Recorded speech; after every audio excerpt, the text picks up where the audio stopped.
Hi folks, and welcome back to another episode of CamBro Conversations. And today I'm joined by Wallace Wilson. Wallace is a personal trainer, online coach, business owner, and recent Love Island contestant. And today the conversation is going to be about not letting one particular interest or activity that you take part in define your identity. With that in mind, Wallace, welcome to the podcast. How you doing, mate? It's great to be on here, avid listener, and obviously a good friend as well. So it's brilliant. Obviously, it's Sunday night, so I'm buzzing to just get a little conversation with you to finish off the week. Yeah, as the podcast title says, CamBro Conversations. Some of my podcasts have been quite an interview style, some have been quite conversational style. We've even got a solo one now, but today will be very much a conversation. It'll be quite fast and loose, but there's a lot that Wallace and I speak about together on the phone, on Instagram DM, on WhatsApp. If any girls are listening that want Wallace's number, I'm taking bids at the moment. You can PayPal me the money. But effectively, the chats that we have, I think can add a lot, and we'll do that through Wallace's story as well. With that in mind, Wallace, people that haven't interacted with you before, do you want to give a kind of top level background on yourself? Yeah, let's do it, man. So started out, the dream was to be a footballer like most kids, you know. That was the be all and end all. That's all I seen. In school, academically, I wasn't majorly in it as such. All I had in my mind, and even my family, was all they kind of thought was football. You know, they were quite lenient in the sense of, like, obviously they were like, get your grades, but we know how much you want to be a footballer. Then I moved down south to play for 2 years, which is a weird transition. I mean, leaving home at 15 to go and stay with a host family definitely taught me a lot. It was a very weird situation. And you have to build a lot of new friends, a lot of good habits for yourself, and maybe some bad habits as well. Obviously, you have a little bit of freedom to some degree, but then again, you're still staying in a house with a family. So that was a weird experience. Then I came back, and it's always the way when you obviously go away and come back, everyone's still doing the same things. Obviously, I missed out a lot in school, so I missed out on obviously the lads' holidays, the prom, and all this kind of stuff. And so that was always a bit of a tough time. But then obviously I made friends for obviously football. But yeah, just kind of fast forward, and I played down south for 2 years at Oxford United. Then I came back, and I was kind of stuck in a position where I was just going trial after trial. So I went to a few different teams, and it was a good experience, you know. But I guess for me, it was becoming more and more clear that I just really struggled with the pressure. And then that kind of made me fall out of love with it. And I guess all I knew was football. All I ever spoke about was football, and all everyone wanted to speak to me about was football. So I guess that was the only string I had to my bow at the time. And I was kind of playing part-time football. It was part-time football, and I was in a position where I was just kind of on the bench. It was like semi-pro, so I was just kind of pushing. But I remember there was a few games where I was just kind of like, I just don't know where this is going, you know. And even if I do get my call up, I put so much pressure on myself to do well, because that's all I've surrounded my life with, and that was my identity. I've got to be good enough, you know. So that was really, really tough for me. And I thought, you know what, I'm like 18 years old. Is this the way I want my life to be? I was very introverted, so I didn't drink alcohol, nothing like that. I was just honed in, you know. Like, even to be fair to my mates, they did reach out and things, but I was just, all I cared about was just football, even if it was just to play a different sport, you know. I was always just, it's football for me. I've got to do this. I've got to do this. Then it kind of came to light, and I was like, right, I'll apply for this job doing football coaching abroad. So I decided to kind of bite the bullet with that, and that was me kind of, I guess, closing the book on football, which is a weird decision, you know. And there's a lot of back and forth. There was a big kind of family discussion and things. And so yeah, went abroad, and that was a total change in culture and what I was surrounded by. I went out there not having a sip of alcohol, and then it was just this almost like university environment, because there's a lot of people, obviously, just they would do like a 3-month stint basically, so on like a break from uni. And there's obviously there was reps there, other football coaches, swim coaches, all that kind of stuff. And you're thrown into an environment where a really professional football environment to free reign, everyone's getting with each other and drinking and all this kind of stuff. So again, for me, I had a wall up, and I was like, nah, I don't do all that. Like, people going nights out, and I was like, right, where do you want your life to go? You know, you want to be able to socialize. So I just invested in it, and then I came back from that and totally changed as an individual. But before I kind of go on a tangent here, I did that 2 years. So obviously gave up the footballer dream, and then did football coaching abroad in Tunisia and Lanzarote for 2 years. Total changing lifestyle. then I came back, and in between the 2 seasons that I'd done in those 2 years, I did a little bit of like membership consultant, so trying to sell gym memberships. It was during that time I fell in love with training, and that's when I kind of seen PTs coming in with the Tupperware and just kind of doing split shifts and quite a chilled vibe about them, you know. And I kind of just watched them, and I used to always talk about them when I was selling the gym memberships. And I was like, Wallace, which gym were you doing that at, Wallace?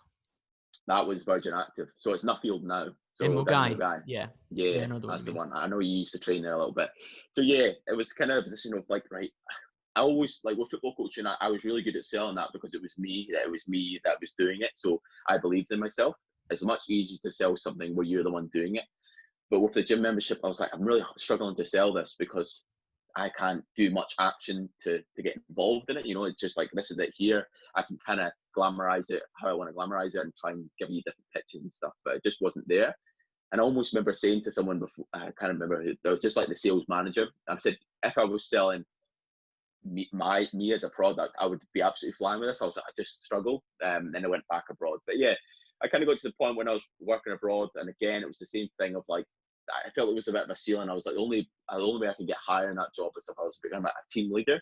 But I still thought you're not really living life. You know, I wanted to be in a position where I could really progress myself. I thought, well, if I'm not going to be a footballer, I want to excel in something. So I kind of got to the position where when I was football coaching, I got to the point where I just wanted to finish my shift so I could go and train, because there was an awesome little gym in Lanzarote. So if you're ever there, I'll send you the address, because the place is sick and it was proper old school, and everyone was quite like, it was just spitting sawdust. It was a good place and made a lot of gains in there. So obviously you're pretty tanned at the time, so that was like my peak. But yeah, lethal Instagram photos. Yeah, exactly, mate. And then that's when I kind of get more and more invested in Instagram. But yeah, it kind of got to the point where I was football coaching abroad, and I'm kind of someone, as you can probably tell, with obviously just giving up the football career pretty bluntly. If I get something in my head, I just go all in and become quite obsessive with it. So I basically just looked at PT courses online and just kind of bit the bullet, and I was like, right, I'm going to hand my notice in. 2 weeks later, I was back home, and then like a week later, I was into my PT course. Fast forward, obviously, I'm not majorly keen on the courses, because I think like it's not enough time to learn. But then again, it's up to you how much you want to learn outside that. So I definitely put a lot of effort into it, because I was like, well, if the football dream's not happening, this is going to happen. And then I've been a PT for around about 5 years now. So I've been based in Inverness the whole time. The reason for that, because people always seem to ask, is because I kind of wanted a neutral start. I didn't want to be in a position where I was round like my mates and there'd be a lot of kind of like free PT sessions coming about. And I kind of thought, well, try in a different city. No one really knows you. And if you can do it there, you can kind of do it anywhere. And then I thought, well, I'll do it for there for a little bit and then maybe come back to Glasgow after. But then I ended up loving it here, built a really good business. And then, as I say, 5 years later, Dynamorph's just absolutely massive. And then obviously just off a stint of reality TV as well. So that's the intro. The quick fire intro that wasn't too quick fire, but importantly, it had a lot of details in there that we can go through in this conversation, Wallace. And I think the first of those that I was tempted to come in on was, you spoke about when you were Wallace the footballer, and that was what consumed you. That was your identity, and that's what your focus was in terms of, I'm going to make it as a professional player. I'll go on all these trials. I'll play for teams. I moved down south, and then when you came back, you were still going on trials, trying to quote unquote make it, I think would be the term. And I remember us having a chat and you saying that even years later, once football was not a focus for you, people would still bump into you, and the question they would ask you was, "Oh, how's your football going, mate? Who are you playing for?" and questions like that. How did that make you feel? And I guess, how does that align with some of the conversation that we're probably going to go into with respect to identity? Yeah, it was tough, man. Like it always is tough, you know. To kind of not go too far into it, but there was definitely a bit of a dispute between me and my dad, because obviously he knew how much I wanted to be a footballer and things like that. And I guess that's partly the identity kind of thing, you know. Like I think he was really proud of me. So any conversation my parents would have with anyone, like in the family or around about that, they would always be kind of like, not blowing smoke, but they would always be talking about me playing football.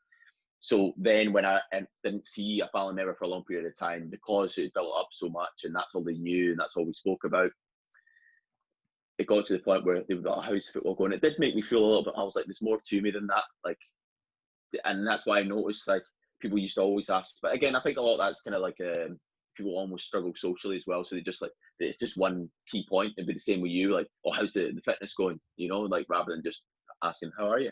So yeah, it did make me feel like is it no more to me than that? You know, so yeah. Absolutely, and I know when you're saying that it's a case of I don't play football anymore. It's not like the career that I'm still pursuing, and they're almost like, oh, that's a shame. Why not? And particularly when it was something that you cared so much about, so it almost opens a can of worms. And I've read like communication books that are like to do with like small talk in work and for business meetings, and one of the things to do is like, rather than ask like, oh, how's your wife, ask somebody how their family is, because there's every chance that since you last saw them, they might have divorced their wife, their wife might have passed away, and you've just put your foot in your mouth before you've even started the conversation. So there's some conversation tips for people to start with, but also it leads us into that kind of conversation around identity, which is so important, because there is so much more to people and yourself, Wallace, than just one interest or just one thing that maybe formed a part of their life at that point. And we're speaking about you coming back, launching your fitness business, getting really into your PT. One of the things that formed a part of that fitness journey was men's physique competing, wasn't it? And Yeah. talk us through a little bit of that journey in your fitness space, because you were into the gym for a long time before competing became a thing. And I know I know your dad did a show as well, maybe at the same time as you. Yeah. So I was just gonna get lean for summer, and I was actually playing football like amateur level. I was just gonna well, I got a bit lighter, a bit leaner, so I was like, oh, I might as well go back to playing football now, because before I was pretty chunky, pretty heavy. And my dad was doing a show, and he said, "Oh, you should do it. Look at like the guys who were doing it last year. You're not probably far off if you just take a little bit of body fat off." So I thought, right, I'll try it. And in my head, I thought, right, this means I'm going to get loads of clients after this because I've been shredded and I've competed. And because I used to do that when I was younger, I used to look at people and be like, oh, because they've done a show, that means they can get me in good shape, which is not the way it works. You know, just because you have a good haircut doesn't mean you can cut hair. So yeah, it was a position where I was kind of like, yeah, I just kind of went for it. You know, I kind of thought, what's the harm in it? I might as well go for it. It was a very short cut. It was about 8 weeks or so, very low calories. As I say, I was trying to play football at the time, so yeah, it was in a bad way. And I just kept it totally quiet as well because I wanted to. I kind of thought this would make my business boom, so I thought I'll keep it quiet and then just suddenly show all these pictures of me competing. So yeah, it was. That's kind of how I got into it. Obviously, we can delve into it a little bit more in a sec. Yeah, of course. So that was what, 2016, 2017? Which year did you do your first show? That would have been 2000 and I think it was 2016. Yeah. 2016. Yeah. And this was UK DFBA, Drug Tested Federation, Men's Physique. Everyone and their dog thinks they can turn up and get shredded and do well at that. But at least that's one of the busier classes, because you and I have spoken about it before. Some of the shows turn up and there's 2 people in your category. So obviously you place. But yours seem to be fairly competitive the year that you went 2016. And I'm right in saying you won, haven't I? Yeah. I did. Yeah. No biggie. Biggie. No biggie, mate. But I don't know. I remember I had my jumper on and I went in and I was just getting like pumped up and stuff. And I guess it was a little bit of like the kind of football realm of like I put a little depression myself, came back. So I guess I had that kind of little bit of anxiousness. And again, it's just your physique, so I don't think you should put that much pressure on yourself. But I remember looking around and after a while, I was like, oh, I think I've got this here. I realized the standard wasn't crazy high. And then I took my jumper off and then I remember people look at me and I'm just like, fucking hell, he's absolutely shredded. But the thing is about men's physique as well, a lot of it is based on obviously your aesthetics, like facially as well, and how you character yourself. So some people just don't have that flow. It's kind of like being on the dance floor. Some people have it, some people don't. And I think obviously maybe I just maybe have a little bit of rhythm. Some people might say I don't, but I think obviously that plays a role. And yeah, I don't want to overstep the question here, but yeah, it was a weird situation. It was very, I say it was competitive. There's a lot of people there. It wasn't super competitive, to be fair. And I didn't really know much about it, but I was just glad it was kind of over, to be honest. Yeah, that's funny, because we spoke about this and you've asked me before why I haven't done a show, and maybe I've been lean enough. I've got a decent amount of muscle, and I think I would be quite competitive at men's physique. But it's just never something that massively lit my fire. And I didn't think, you know what, I want to go and do my T-walk, my routine, and be kind of subjectively judged based on that. And if I did, I would want to win it. And that was like just always something that was in my head. So you've gone and you've won that, and you said that you were just quite glad it was over. So how did the buzz of doing a men's physique show, being the Scottish champion in your space, compare to like scoring a goal at football, an important game, or football would probably be the best comparison, wouldn't it, in terms of your sporting background? Yeah, well, if football is your absolute life, you know, or whatever sport it is, and you score like the winning goal and stuff, it's just nothing compared to that, you know. I think because you're actually doing it physically in the moment. And the thing is about football, there's so much anticipation because it's a level playing field. So you turn up, and no matter if it's top or bottom of the league, you don't know what can happen. Whereas if you turn up and you've got the best genetics in the world and you've pretty much shredded. The thing about competing is that people don't really discuss is the show is just the showcase. You know what I mean? It is a show as such, in quotation marks, because it's just not showing off, but the work essentially is when you're on your own and you're doing your cardio and doing your training. But I think it didn't compare because I kind of thought, well, if my genetics are better, because it sounds extremely arrogant, but in terms of my proportions and genetics and stuff, if I really wanted to push it, I imagine I could be quite competitive, even in like the UK scene and stuff, just because of the way I am. But I thought it's mental because I used to see guys turning up, and I remember I did another show 2 years later, and it just looked the same, you know what I mean, or just not far off. I was like, you're just not made for it, you know what I mean? It's like, you can work as hard as you can, but if you don't have I mean, I remember I did my waist measurement, it was like a 27-inch waist, and then just I'd like crazy obliques and stuff. It's like you just can't compete with that. Whereas with football, if you score the winning goal and you're bottom of the league and you beat maybe top of the league, like just how can you replicate that feeling, you know? So it was nothing like that. I mean, I won basically the best in Scotland. People turned around to me in the gym and like, oh, so that means you've got the best men's physique in Scotland then? I was like, well, I guess so. But I was like, but then it's just a physique, you know? That's all it is. So yeah, it's a bit of a weird feeling, you know. I'm careful what I say because I've speak to other people in my podcast and competitive and stuff, and I get where they're coming from. I almost feel like, it sounds a bit harsh to say, but I almost feel like the enhanced scene's a little bit more competitive in the sense of maybe they're just a little more involved in it. And some people I've spoken to have changed my outlook on it in the sense of it just a build up of 1%. But yeah, it just wasn't the same, man. Nothing. That's really interesting, and I guess I would maybe mirror what you're saying about the enhanced scene at the highest level, because don't get me wrong, I've seen some of the regional shows with guys that are untested in their use and stuff, and you're thinking, wow, I mean, if I was using the stuff you're on, God, like I'd blow your physique away because you're not even that lean. But it's funny what you say about genetics and that kind of advantage. And obviously there'll be some genetic predispositions for people to be good at football, but it's very different because it's a team sport and there's so much more that you can put into it. And one of the things that I think must be appreciated about competing, and one of the big kind of areas of respect I have is like you say, that process to then get to the show. It's actually the people that actually go through like these 12, 20, 16, however many week preps, counting every bit of their nutrition, nailing their cardio, nailing their step count, nailing their sleep. That's actually almost the reward more so than the day on stage. And I know a lot of people have spoken about that previously, and I've got a lot of respect for that. I just think the competition side of things itself is quite difficult. And like you say, if you turned up and you'd nailed all your variables, the chances are with your proportions, genetics, your aesthetic, like facially, but also your movement in terms of your routine, you should do well, even if you haven't maybe like satisfied yourself, which I know you set yourself incredibly high standards to be at your absolute best, which is quite funny. So you won that show. Did you go on to do the British that year? Because for the listeners that don't know, when you win a regional or a country show, so like Scotland, Wales or England, you go on to the British Championships, don't you? You qualify for it.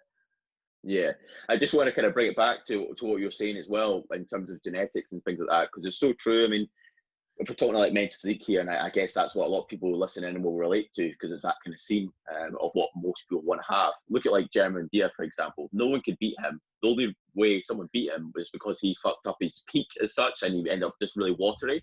And even if you beat him, people are going mental, but it's like, well, the only reason you won is because he fucked up essentially, you know, Yeah. like, so he basically overspilled.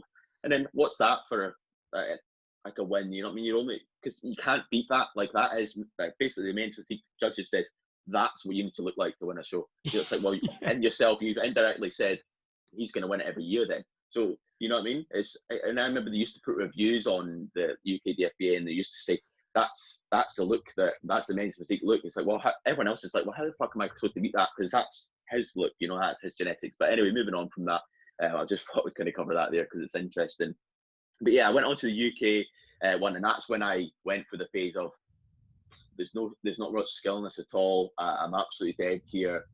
And even if I do win, I didn't even want to win. That was the thing. I just wanted to get one done with so I could eat again. I was just like, I literally got no, I've got nothing to give this sport anymore, really. And that's when I kind of fell out of love with it. You know, of course, a lot of it was the way I constructed it as well. I didn't exactly prepare properly. And there's a lot of kind of like, I guess, restricting myself and then trying to like overeat and then restrict again, because the energy balance would kind of carry over. But yeah, man, I came fourth in Britain, which again is an amazing achievement, but it just meant nothing to me. It went over my head. I was just like, I don't care. I just never want to do this ever again. Yeah, it is funny, and I guess one of the questions off the back of that is, what did it do for your business? Because it differs so much from the message that you put out there through Dynamorph now. And anyone that doesn't follow Dynamorph at the moment, it'll be linked in the show notes at the end of this podcast. But it's Wallace's coaching business alongside his business partner Connor, and it's got a big focus on people actually being fit and healthy and not just looking fit and healthy, which is super important. So how did you, being Scottish champion, fourth in Britain, impact your personal training business? Were you online at that point as well? No, I wasn't online at that point. It's funny though, I used to almost be like, oh, but I'm like pretty much, I'm the best in Scotland, so I should get all the clients now. It didn't happen like that. If anything, I lost a lot of clients. I don't know if we'll go into it, but I competed again like in 2018. And pretty much then, to be brutally honest, man, like that almost was the end of my business during that time, because I got sucked into that mentality of like, I just want to win this show, you know, like I've won this before, I've got this pressure on me. And yet, to be honest, like I think like it was almost on its deathbed, you know. I think something I don't really open up about, but my business was pretty much done, you know. I just totally fell in love with it. So I put myself first all the time. I was cancelling clients because I just didn't have it in me to do it. So yeah, that was a really tough time, man, to be honest. And I think with competing, I think it taught me that I want to be in a position where I don't just look good. I can move well and I actually want to feel good as well. Because the only thing I had when I was competing was I looked a certain way. I couldn't move properly, and because I just had no energy. And also, I thought if I drift away from what's the protocol, then it would just mess me up completely. And then also, I didn't feel good at all because all I cared about was trying to get all the 1% in, which again is needed. But then it ruins everything. You know, like all my mates would say, like they wouldn't even bump. They got to the point. I remember I spoke to one of my best mates, and he was like, "I just got to the point I wouldn't ask you anything because I felt bad for asking." And it even affects you after, you know, because naturally you probably overeat. And then I remember my mate was like, "Oh, do you want to go to Nando's because it's been forever?" And I was like, even in my head I was like, "Oh, but the calories," and it's just like I thought, "Nah, I'm getting away from this." So yeah, it definitely had an effect on my business, but in a way it got me lean, which showed me I can get lean and how to do it, I guess. And also it showed me what I don't want to offer as a coach. I want to offer obviously what I'm offering now, with be able to look, move and feel better. Yeah, hugely important lessons, Wallace. And like you say, it's invaluable that you've got really lean, because it shows you can practice what you're preaching. We've joked lots of times offline about these PTs that are like, oh, get you shredded for summer, when they've never been able to see more than 3 abs, or when they've done a photo shoot or whatever, they've looked like a bag of potatoes. And it's and that's not firing any shots, don't worry. It's one of these things where obviously you got lean, you understood what it took to do that, you dug to the depths. But the important thing for clients is that vast majority don't have any interest whatsoever in looking like a men's physique competitor in terms of like on the show day. They maybe want to get some of the aspects of it for a beach holiday, but they don't actually want to look like you on stage at the UK DFBA, like striated obliques. It's just not of their interest. And one of the things you said there was look, move, feel, which is the strapline, isn't it, for Dynamorph? And that's like a really powerful message, because as you said, come those last few weeks out from your show, your performance was in the gutter and your lifestyle was in the gutter. So it's completely different to how you would want your clients to feel.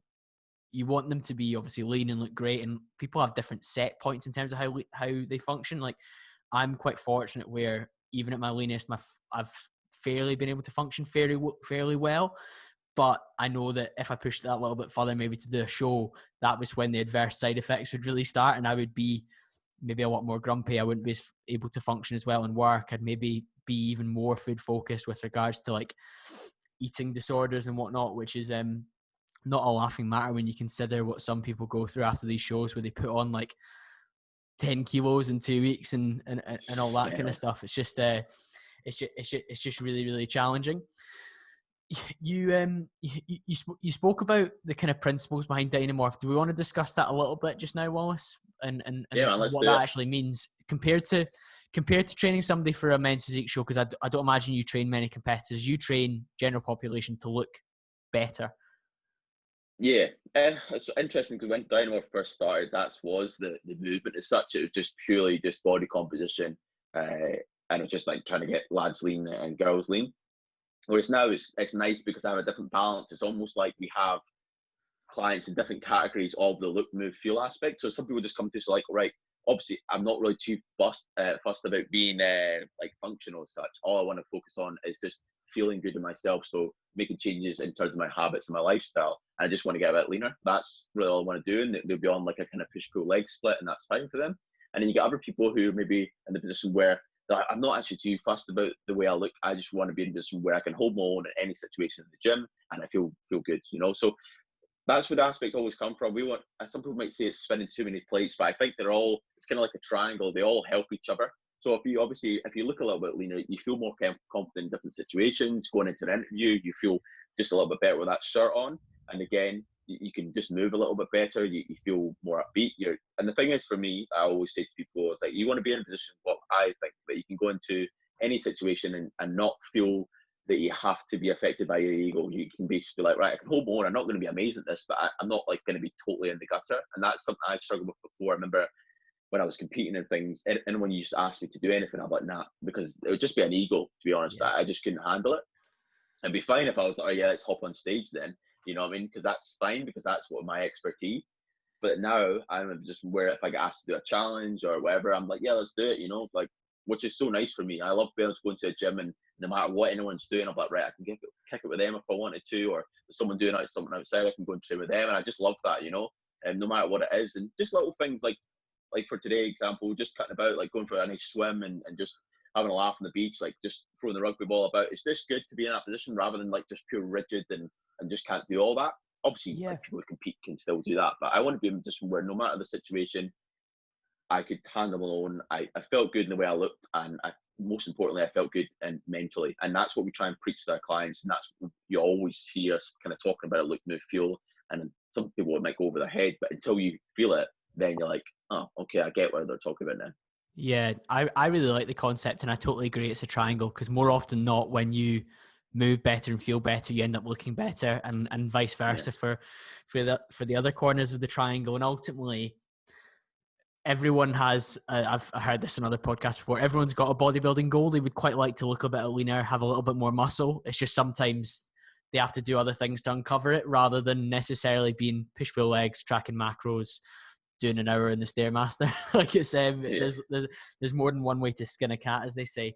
And the last kind of piece regarding the competing side of things, Wallace, it's funny because that became your identity again, didn't it? In terms of that became one of the questions that people would ask you. And what was that like compared to the football side of things? Was that something you managed to shrug off a little bit easier, or where did you go from there?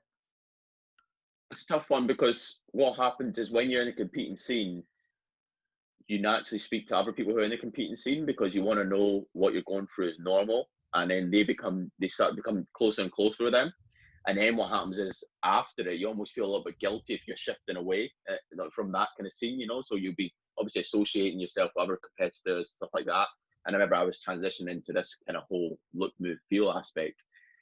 And it was tough because people would still ask you, oh, you're competing, and because you're surrounded by that realm, people see you as like, oh, you're part of like the guys who compete, you know.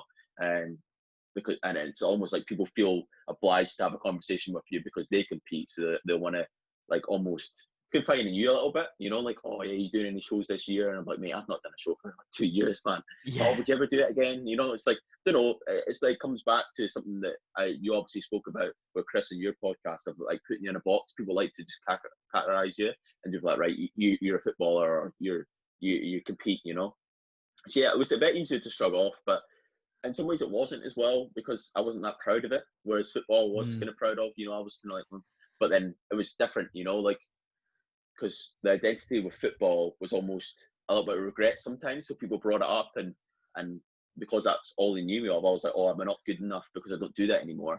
And then with competing, I was kind of like, I don't know, I just kind of wanted to forget about it. I was like, oh, it's great and stuff, but I was like, I've got more to me than that. And I guess like even socializing and stuff, like people maybe didn't invite you out for certain things because, oh no, he competes, all he eats is broccoli and chicken. So I guess that, like, so it was just, that kind of came more with that, whereas football is not as inclined to be like put you in a box as much, in the sense of not being as sociable, whereas competing definitely was, and people kind of, I think, just tired of that brush and like, oh, he's boring, he just competes, That's a really interesting perspective to have, isn't it? And I guess, like you say, your kind of residual feelings for football were stronger because obviously you would, in an ideal world, growing up as a wee boy, you always wanted to be a footballer, whereas growing up, you didn't always want to be men's physique champion for Scotland, and it was a lot easier to kind of move past that, probably, to say, yeah, I'm not going to let that define me. And particularly when your business is not going to be based on coaching just competitors, you don't want to be defined as Wallace, the men's physique guy. You want to be defined as Wallace, the PT, the online coach, the athlete, the aesthetic athlete, kind of ticking all those boxes. Now, leading on to one area that it's quite easy for people when they are looking for someone to grab onto and define somebody, is to say like, oh, you went on that show, you went on Love Island, you're Wallace, the guy from Love Island. You've talked on so many other podcasts, and we can obviously reference them if we need to, about how you ended up on there. But let's talk more about the afters and what has gone on since then, in terms of around what it did for your business, what it did for you. Because one of the things that I shared with you was a quote that I'd heard on Modern Wisdom's podcast, was people want to go on reality TV nowadays as their career instead of using it as a springboard for an existing career or business. And knowing you, it's so clear which camp you fall into, because you're not going to be somebody that desires to be a continual reality TV star. And don't get me wrong, you might get invited on something else that really appeals to you and suits you at the time, but you're not necessarily somebody that's going to spin from show to show looking to try and continue that. You've got Dynamorph, which is ultimately what you've got a business plan with that. You're not just a guy that wants to sell t-shirts for 10% off. Exactly, yeah. It's a really good point, and a great question, and I love the way you've kind of like put it into perspective, and the way you've kind of asked it, because it opens. Sometimes people hit you with a question and you kind of like, I get what you're saying there, and actually makes you think about your answer a little bit more. And with the Love Island thing, I was almost contemplating not doing it. I mean, I never applied or anything like that, and I remember I had a few conversations with Connor. I was like, mate, should I actually do this? My life's good as it is, and this is what I want to do. This is what we spoke about, make our own facility. He's like, mate, just do it. Like, we could potentially get a lot of money out of this, and maybe get some opportunities, and then get to the position we want to be in. So yeah, for me, it was never a position of like, oh, I want to go on there because it doesn't appeal to me like the reality TV star like thing. It's just like, what do I want to go to red carpet events and just be popular on Instagram? I was like, it doesn't really mean much to me. For example, like we did that client testimonial, and that video did more for me than every single thing you could think of that's came from Love Island. Like, there's nothing beats that. I mean, I was close to like tears, man, just because that's what I love doing, and I love helping people. Whereas a lot of time with the Love Island, the fact of that, people might say you inspired them, but it's like, you don't even know me that well, so you're inspired by maybe an hour of TV, and it's condensed of 24 hours, and how do you know that's me? And if I inspired you, what have you seen of me? So that just never really appealed to me. But yeah, it was totally a position where I just wanted to enhance my business. And because what are the chances of me going on there and finding someone who lives in a close enough destination that I could potentially be with them? And even if I did, and this is something I had a conversation with someone the other day, I was like, imagine I did get with someone who did live further away, and then I was stuck in this kind of pandemic situation. And if you want to stay with someone, I kind of feel like you should probably move in with them in that kind of situation, because there's no reason why not, because you've been together for like 6 weeks or so.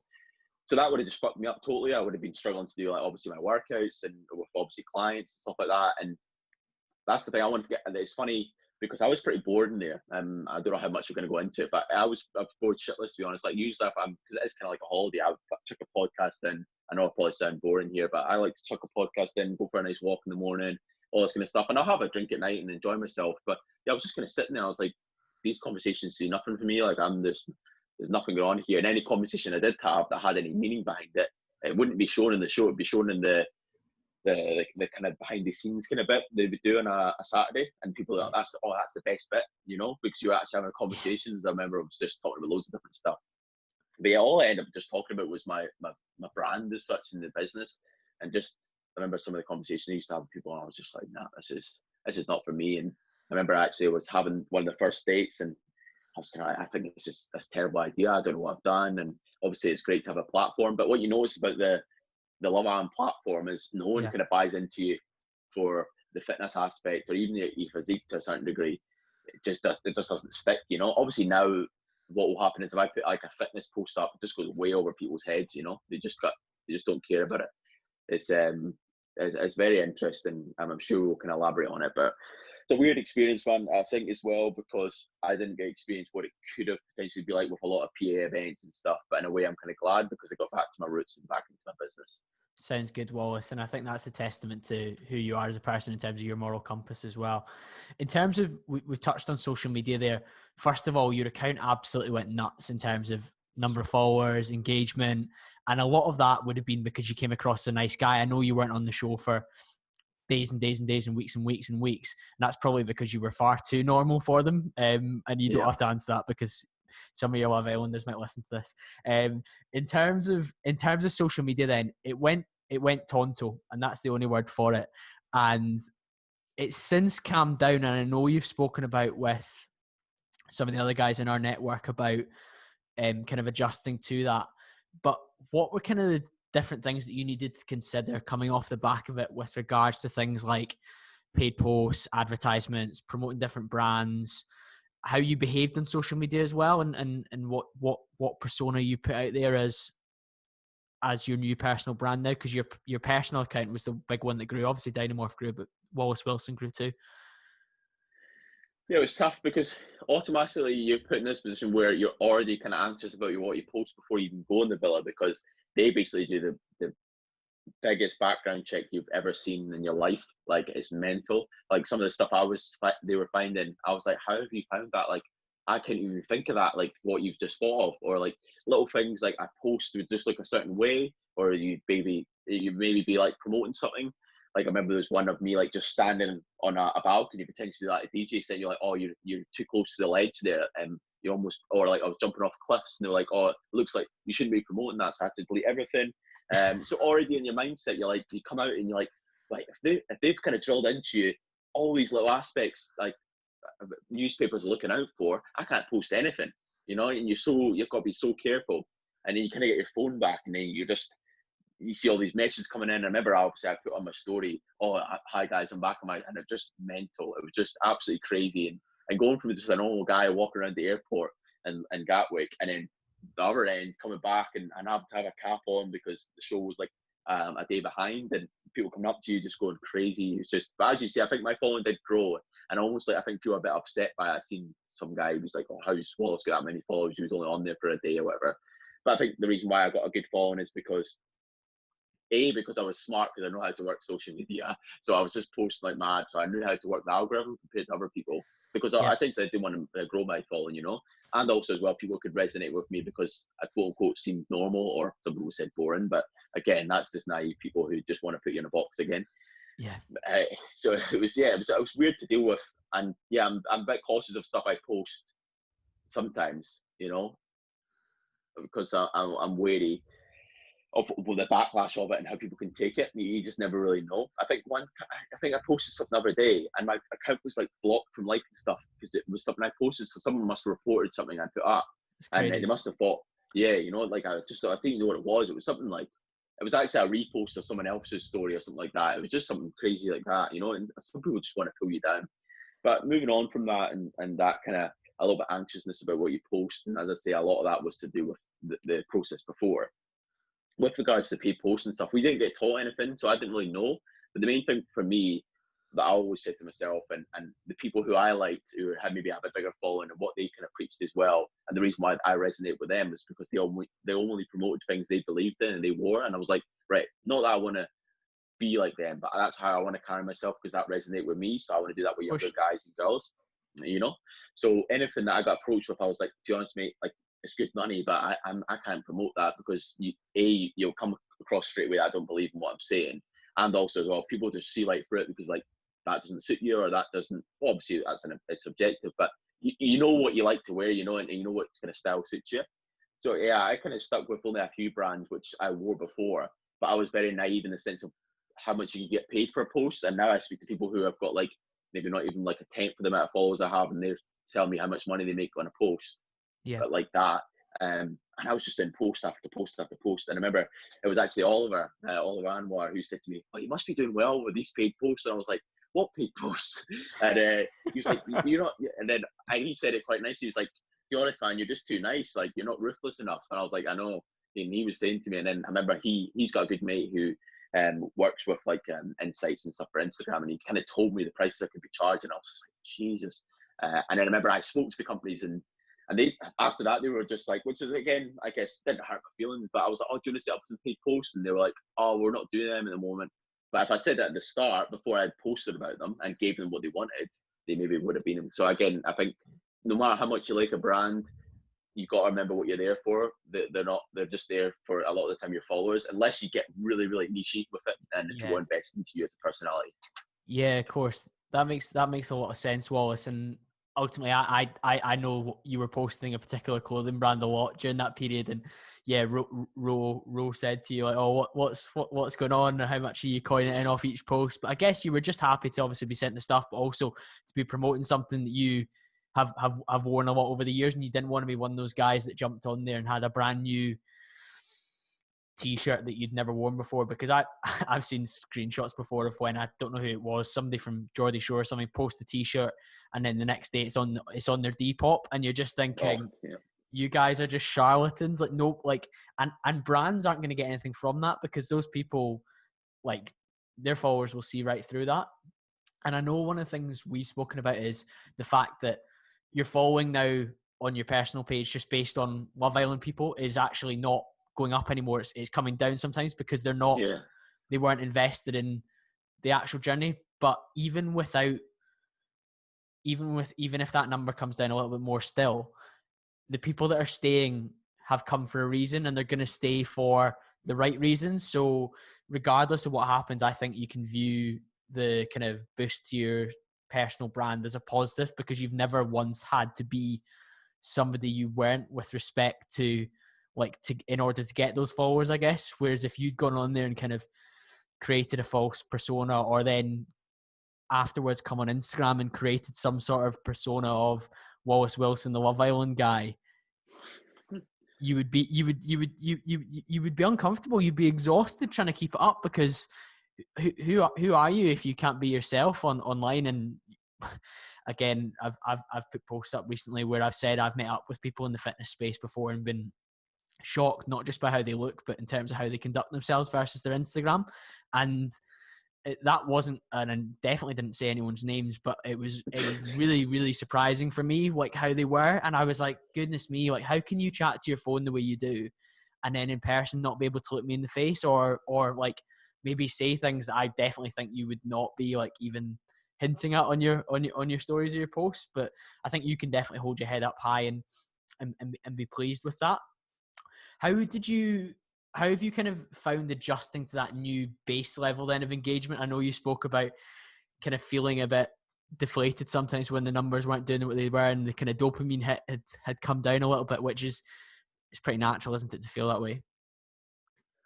Yeah, I think the phase I went through is no matter where you went, you were getting some form of attention. So I knew if I kind of got bored of getting attention from an Instagram post, like, oh, the likes of, oh, that's done enough for me, or people like commenting all kind of stuff. I was like, right, what I'll do now is I'll just go out to the shops and I'll get attention again, you know. And it was just into that phase, and I realized I was doing it. He was like, I'm just getting addicted to this, you know. I'm just trying to put myself in situations. I remember I came home and obviously I was posting and stuff, and obviously getting a lot of likes and comments and people atting me all the time.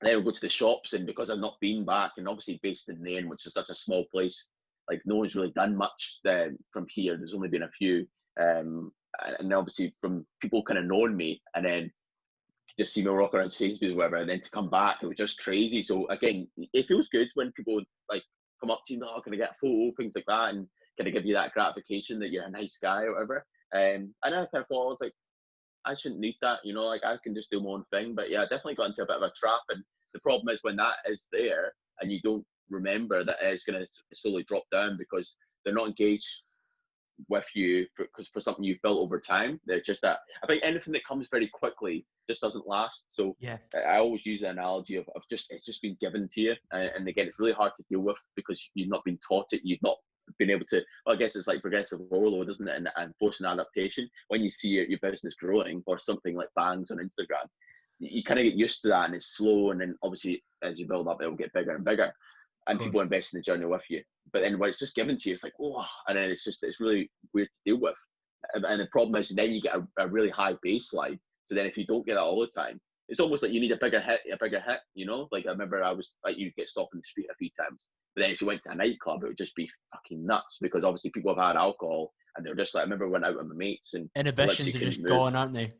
Yeah, just literally, I was just like, people had a bit of a drink in them, and literally the lads were like, we didn't think it would be this bad. And you literally just couldn't move, you know, like just mental. And obviously people are filming you and stuff like that, and that used to really annoy me. But just because they just maybe socially just didn't want to have a conversation with you.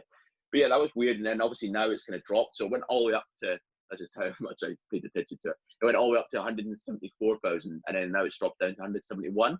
And then I would look at things I would post. I remember I posted the podcast with Fraser, and it had a major drop then because obviously he's ex-Rangers player, all that kind of stuff. So you obviously get the Celtic fans dropping off, all that kind of stuff. So it's just, and I was always like, oh shit, maybe I shouldn't have posted this, or I'd post like a topless picture. And it's funny because my followers would go up, but then double the followers come down. So it's really weird, and that's how much I was kind of looking into it because I knew how to. And then there'd be other stuff you'd post and kind of sit well. But the thing I had to remember and be brought back down to earth was I would be doing cool like drone footage and cool little videos, and I was like, no other islanders doing this. This shit's like absolutely legit, man. This is unreal. I was like, this is amazing. But people are like, that's not what we follow you for, mate. We follow you for the Love Island shit.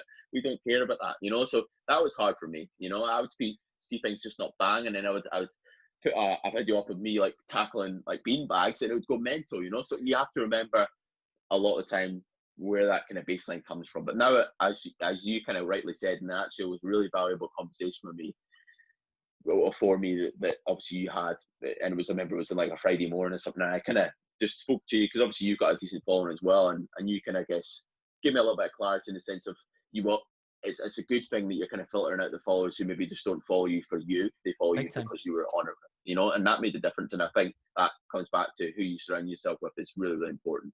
Yeah, big time. We've spoken about circle before, and yeah, I'm glad that we can have those kind of levels of conversation. But even looking at it from like a pure business perspective, the reach now, even on a post that doesn't bang, is still huge compared to like what you would even have dreamed of before you went on. So you have still found tens of thousands of people as a minimum who might want to use your service if you continue to deliver value, and that's the most important thing. And I guess anyone that comes across from the personal account onto your business page because of the fact that you were on Love Island, in terms of they recognize you, then that's fine. That's a free hit because at least you didn't have to sacrifice anything to do it.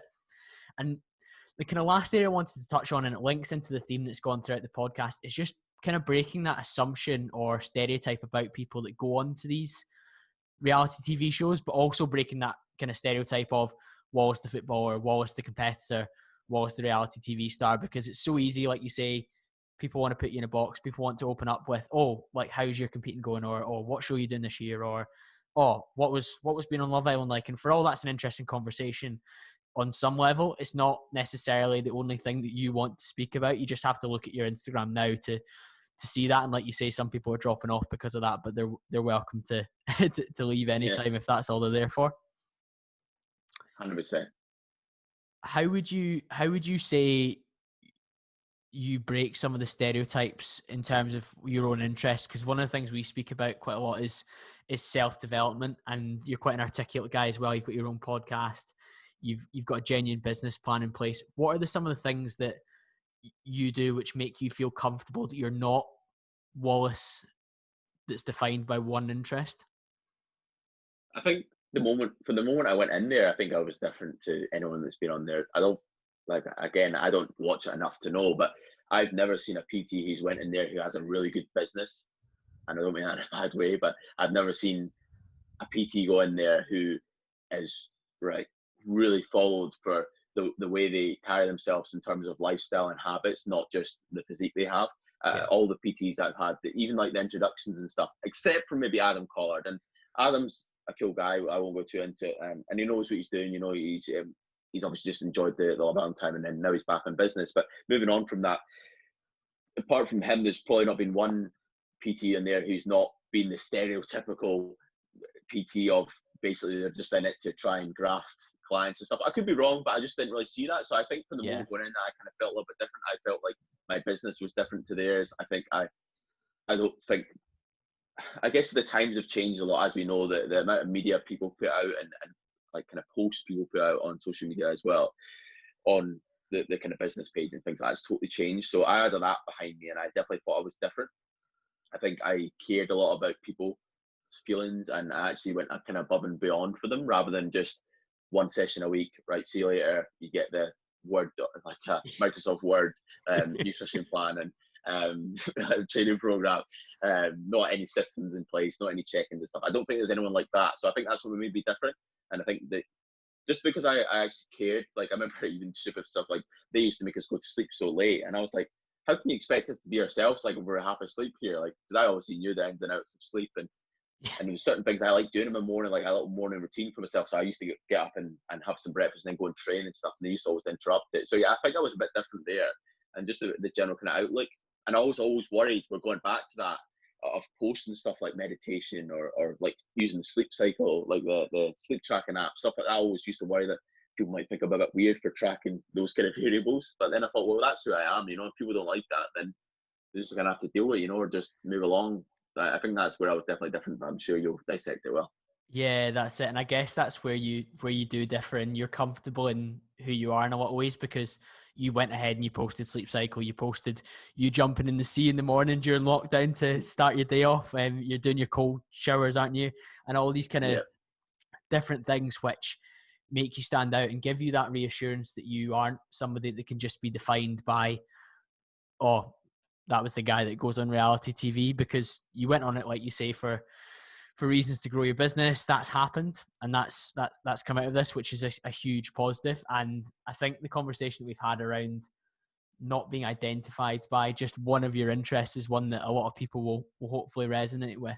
One last question I wanted to ask, Wallace, was we speak a lot offline about self-development sources.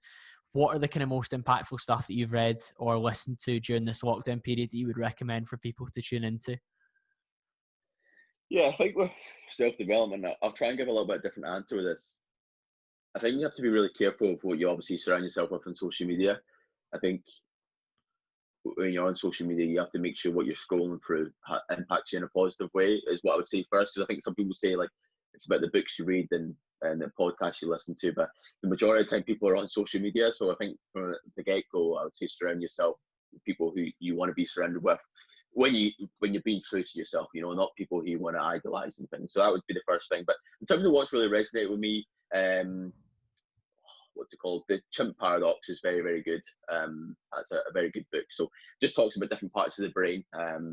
So it's talk about the chimp and then the human part of the brain. So the chimp is the very emotional part. So that's what kind of gives you that kind of uncontrollable, maybe anxiousness or nervousness. And then you get the human part, which is very factual. And the book kind of basically teaches you how to control your chimp. So control the anxieties, control yourself in certain situations to go more the factual route rather than emotional route. That was really good. Atomic Habits, I'm reading at the moment, is very good as well. I love a good habit, so absolutely brilliant. You Everyone's Can't Hurt Me is every, actually. everyone's rolling their eyes when they said Atomic Habits because I've been banging on about it in every single Yeah, podcast so far. But if all the other guests are agreeing with me, then it must be fucking good. exactly. In terms of podcasts, obviously Modern Wisdom is really good. There's a few other ones, but I think it depends how much you invest in the person. I think I listen to some podcasts and albeit they maybe are good, but I just don't resonate with the person, like the way they kind of articulate or the way they say it. It's very easy to think all the right things to say, but don't actually believe in what you're saying.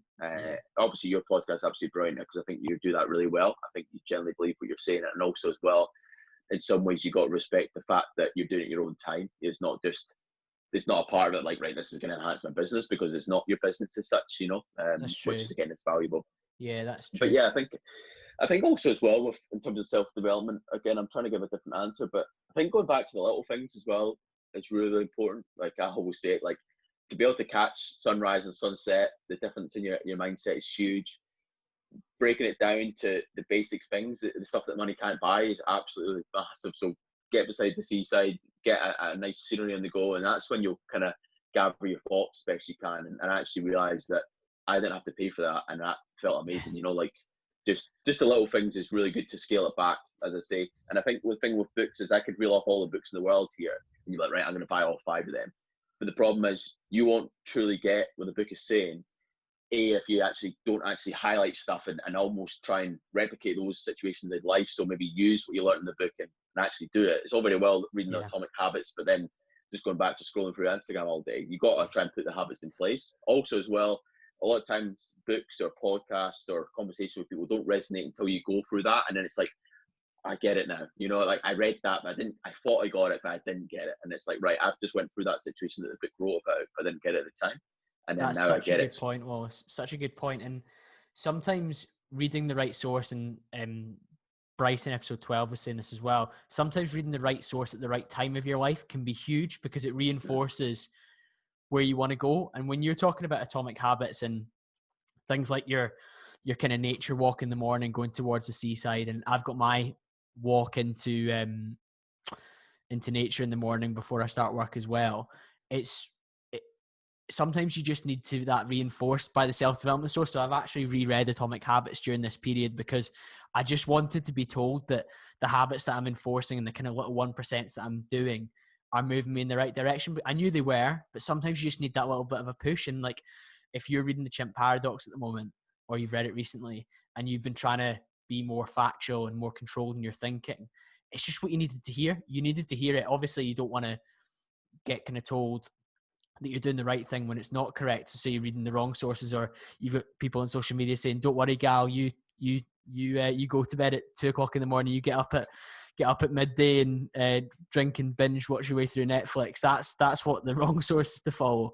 But if you're reading like powerful, impactful sources and it comes at the right time, it's like supercharging like your life, and you can see that you implement those things. You're already talking about things like, oh, I'm highlighting that section of the book and I'm trying to implement it, rather than just that kind of, I joked about it with a friend. It's that kind of Pokemon mindset. Oh, I'm trying to catch them all. I'm trying to catch every single self-development book. I've read all of them. Like, what is it? Jay from the In-Betweeners. Self-development, completed, mate. No, you haven't, because you've just read these books that haven't actually registered at all with you, whereas it's good to see that you're implementing those, Wallace. I think sometimes as well, people are looking for escape or looking for the answer. Like, these books are not going to give you the answer.